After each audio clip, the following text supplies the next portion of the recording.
Pentingnya model pembelajaran kooperatif.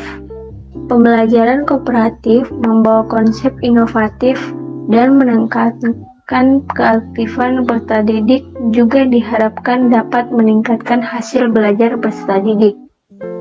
Pembelajaran kooperatif juga dapat melatih peserta didik untuk lebih aktif, lebih berani mengemukakan pendapat, dan bertanggung jawab, serta bekerja sama. Selain itu, pembelajaran kooperatif dapat menciptakan suasana pembelajaran yang berlangsung secara terbuka dan demokratis, sehingga dapat meningkatkan prestasi belajar. Pengertian pembelajaran kooperatif. Pembelajaran kooperatif adalah berasal dari kata kooperatif yang artinya mengerjakan sesuatu secara bersama-sama dengan saling membantu satu sama lainnya sehingga satu kelompok atau satu tim. Susanto menyatakan bahwa belajar kooperatif adalah belajar dengan memanfaatkan kelompok kecil dalam pengajaran yang memungkinkan peserta didik bekerja bersama untuk memaksimalkan belajar setiap anggota kelompok. Tujuan pembelajaran kooperatif. Tujuan yang ingin dicapai tidak hanya mencapai akademik dalam pengertian penguasaan materi pelajaran, tapi juga adanya unsur kerjasama untuk penguasaan materi tersebut.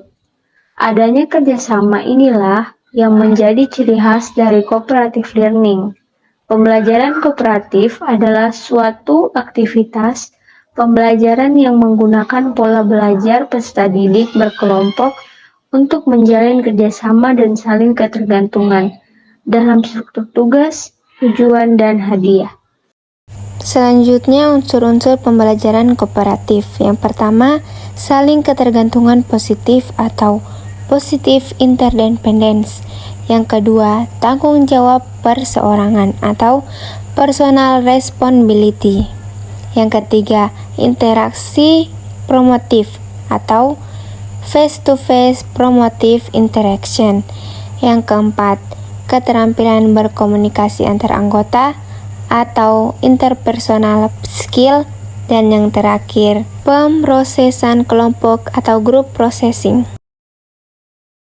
Berikutnya, implementasi pembelajaran kooperatif. Pertama, guru merancang rencana pelaksanaan pembelajaran. Yang kedua, guru pada saat menyampaikan materi hanya menyampaikan pokok-pokoknya saja. Yang ketiga, guru harus membimbing dan mengarahkan peserta didik ketika kegiatan diskusi kelompok berlangsung. Yang terakhir, guru bertindak sebagai moderator ketika masing-masing kelompok mempresentasikan hasil kerjanya dalam diskusi kelas. Berikutnya, tipe-tipe pembelajaran kooperatif.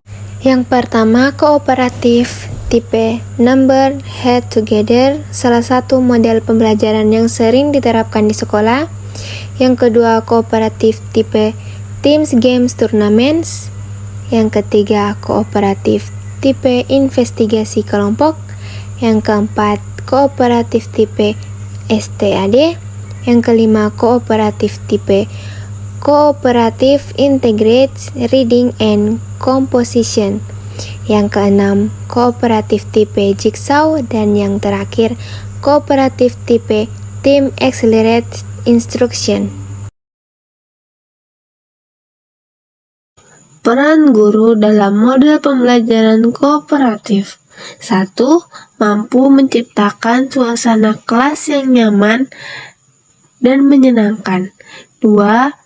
Membantu dan mendorong peserta didik mengungkapkan dan menjelaskan keinginan dan pembicaraannya baik secara individual maupun kelompok. Ketiga, membantu kegiatan-kegiatan dan menyediakan sumber atau peralatan serta membantu kelancaran belajar peserta didik.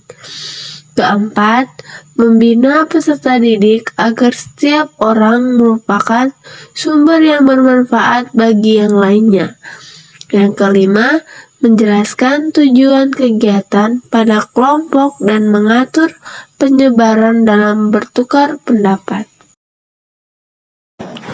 Keunggulan dan kelemahan pembelajaran kooperatif. Yang pertama, keunggulan. 1. Motivasi yang tinggi karena didorong dan didukung dari rekan sebaya. 2. Menghasilkan peningkatan kemampuan akademik. 3. Meningkatkan kemampuan berpikir kritis. 4. Membentuk hubungan persahabatan. Kelima, menimba berbagai informasi. Keenam, belajar menggunakan sopan santun. 7. Memperbaiki sikap terhadap sekolah dan belajar, mengurangi tingkah laku yang kurang baik. Kelemahan. 1. Guru harus mempersiapkan pembelajaran secara matang. Di samping itu memerlukan lebih banyak tenaga, pemikiran, dan waktu. 2. Agar proses pembelajaran berjalan dengan lancar, maka dibutuhkan dukungan fasilitas, alat, dan biaya yang cukup memadai. 3.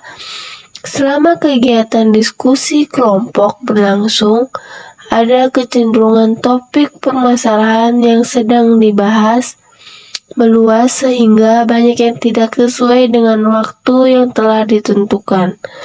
4. Saat diskusi kelas terkadang didominasi oleh seseorang.